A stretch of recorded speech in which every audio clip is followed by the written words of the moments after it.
Hello, friends. This is the Empowered Indie Artists YouTube channel and podcast. Today, I want to talk to you about copywriting your songs. I see people post questions in Facebook groups all the time saying, do I need to copyright my songs? How do I know if it's protected? I am not a lawyer, but let me explain some things to you. Just take my words of advice as non-lawyer advice, but it's pretty clear and the law is very clear and cut and dry. So let's just run through it. And thanks for being here today. I really appreciate it. There's a link in the description below that will take you to the Releasing Music checklist. If you are an artist, an independent artist, and you have music that you want to release, but you're a little intimidated by that whole process of where do I register? Do I need to copyright my songs and all of that?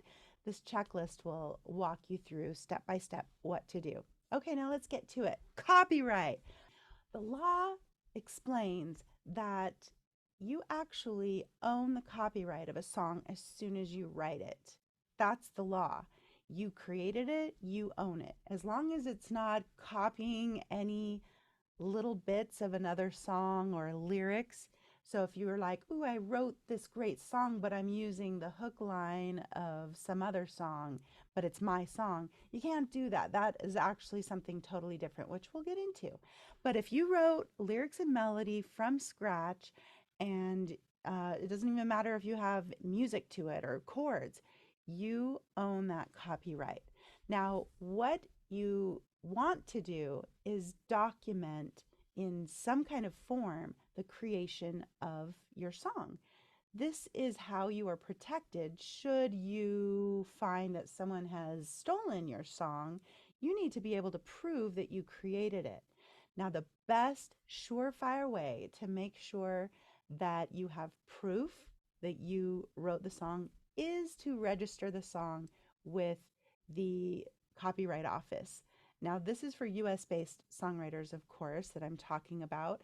So if you are at all in fear or paranoid about people stealing your song, then register the copyright with the Office of Copyright. It's copyright.gov. I'll put a link in the description below. Now, it's actually not a very user-friendly website.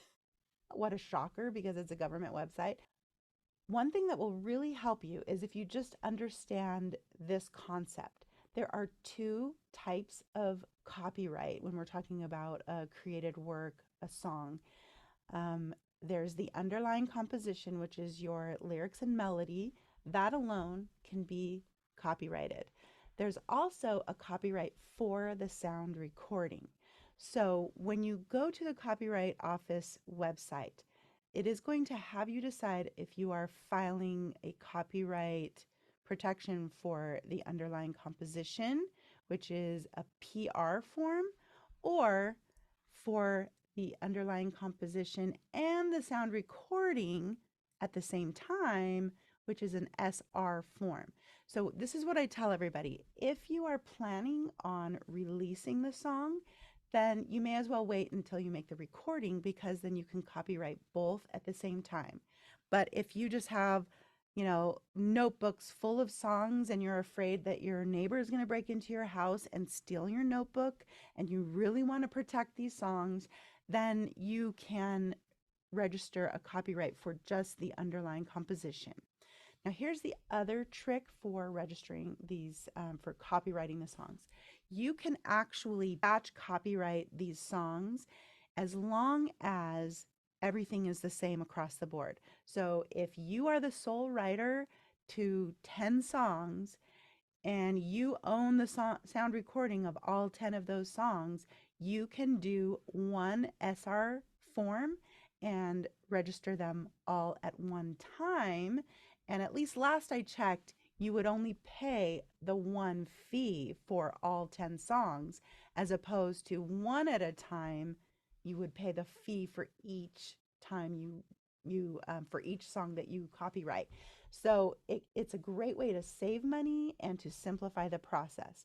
Now, if you have oh, this song I wrote with this person, and this song I wrote all by myself, and this song I wrote with this other person. They do need to be copyrighted individually and, one song at a time rather than in a batch. Even if you own the copyright of the master recording of those, if the co-writers are different, you can't batch copyright them. Okay. I hope that makes sense. It's a lot to take in.